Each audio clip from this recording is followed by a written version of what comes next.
Can you believe that March is already over with and Mixed Media March has come to a close? For those of you who don't know what Mixed Media March is, it was a challenge run by Carrie the Crafter and in conjunction with makers of Mixed Media Art and Artists Group. And there were 3 rules. You had to do things in a rectangular shape. It had to contain a jelly print, and each item that you created had to have the day on it. So for March 1st, it had to have a 1 on it. March 2nd had to have a 2 on it, and so on and so forth. And you could create anything you wanted within those 3 parameters.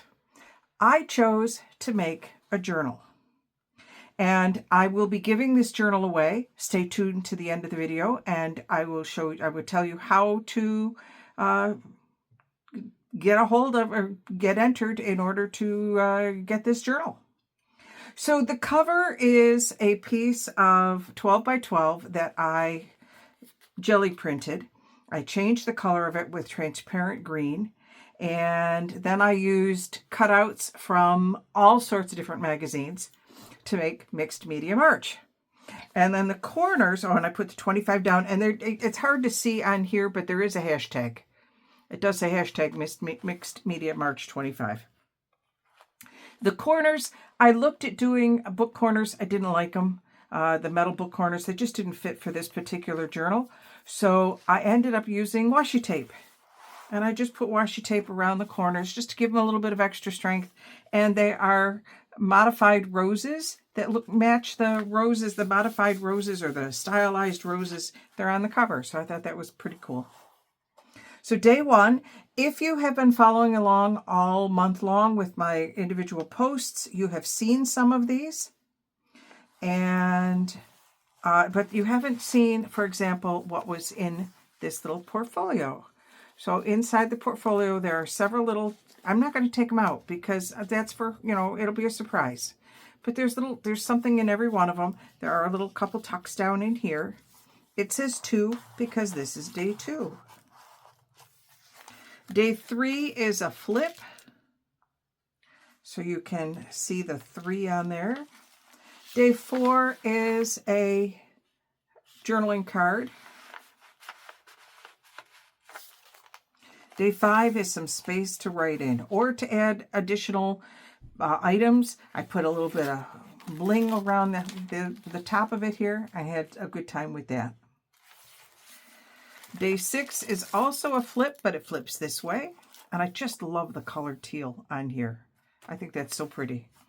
Day 7 has 2 pockets. There's a tall, skinny pocket here, and then there is another pocket here. And I use the same color for both of those. I tried to make each page that faced each other to have similar colors. So 8 was circles, and there's a journaling card in here for the circles. 9, you have a little bit of a tuck space here that actually our 9 can go into, and there's a bigger tuck space back here, or you can put the card back in here. And then there's room for you to add. There's lots and lots of room for you to add things. For example, 10, you could tuck something in here, but I chose not to for this because I really like that pattern, and I thought I'll give you the option to decide what to go into it. You'll notice that 11's card is missing. When I put this together, I always pull all the cards out as I'm going along because once I sew, I want to sew it without the cards in it.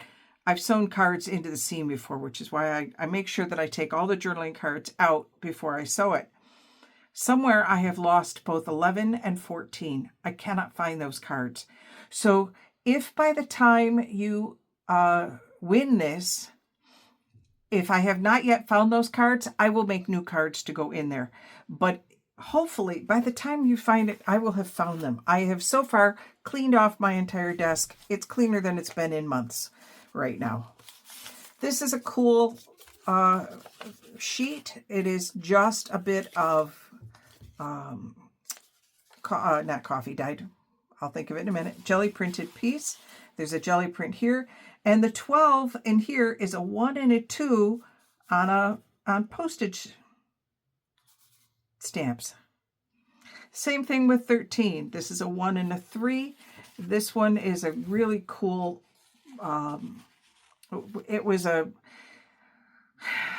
fail. It was a fail. I put too much white on the jelly plate, and this was my first print, and oh my glory, it was a mess. But then I have a couple of other jelly prints here and a little cluster up in the corner just for good. This is 14, and like I said, there is a card. I just don't know where it is at the moment. So if I can't find the card, I will make a new one. In 15, we're going to butterflies. It's really pestering me because I don't know where it went. 16, we have this really cool echo print. Actually, I guess it's not really an echo print. It's just, it's the inverse.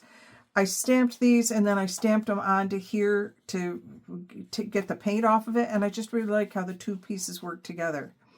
For the 17th, we're going to Ireland. Happy St. Patrick's Day. And our Kelly Green. On the 18th, we have a little pad of paper in here with a jelly print border on a jelly print piece here. I really like it. It's hard, this isn't going to show in there, but this came out with a nice shadow effect. And I used the same stencil on 19 to bring the two sides together. And then 19 opens up. Let me get you all the way over here. 19 opens all the way up. There's lots of room for journaling on that page. Hang on, let me fold it back up so I can turn the page. 20 also is missing its card. Okay, so I'm missing 3 cards. I'll find them. I will find them. I know they're around somewhere. They can't, and you know that they're going to all be together. 21 has a nice big journaling card. 22 has lots of journaling space. I really like the gold paint there. 23, this is just held on with a paper clip. So there's lots of journaling space here. There's journaling space here. And we went with the mushrooms for both of these days. 24, this is journaling space, or you could just see it as a collage and add more to it. 25, we have a nice tag that goes into our 25. 26 is a pull down, and you can write both there and on the inside. And on the inside, it also says March 26th. On the 27th, I used the inverse down here, the cutout pieces down here, but then I used what I also had up there, and we made another journaling card. And there's journaling space behind there too. There's lots of places to write in this one. A little bit of lace on the edge of this particular one. And this one, again, just kind of a collage with lots of places to write. 29 has a little journaling card with some sewing on it. And the 29 was a price out of a magazine. We get to 30 and we have a flip out. Now, I really liked how this came out. These were, this was actually just a clean off sheet. And this was a clean off sheet that I had also used. And I really liked how it came out. This one does have a journaling card inside of it. Hold it right side up. That also says 30 on it. So that's in there. And then day 31. And this does have the 31 stamped on the side as well. Now, unfortunately, you cannot make a journal with an odd number of pages. So you have to have an even number of pages. So I've got 31, so 32 is really just a bonus page. I have signed it, and then in the back, there's more of that jelly print. So this is Mixed Media March. This is available for a raffle. I'm going to give it away. And how can you get yourself into the raffle? It's easy. Just comment on this video. Every time you comment on the video, you will be entered again. So if you are a member of my coffee page, and I will put your name in twice automatically. You're already entered. Your names will go in twice. But if you put a comment, that'll mean your name gets in 3 times. So comment on this video, and I will be pulling the name by, let's say April 5th. On April 5th, I will pull the name, and someone will be getting this Mixed Media March journal. All right, if you're enjoying these videos, please make sure you hit the subscribe button. Click the like button if you want YouTube to know that you like them, and click the bell for notifications so you know when the next video comes out. And comment. Till later, this is Cindy signing off.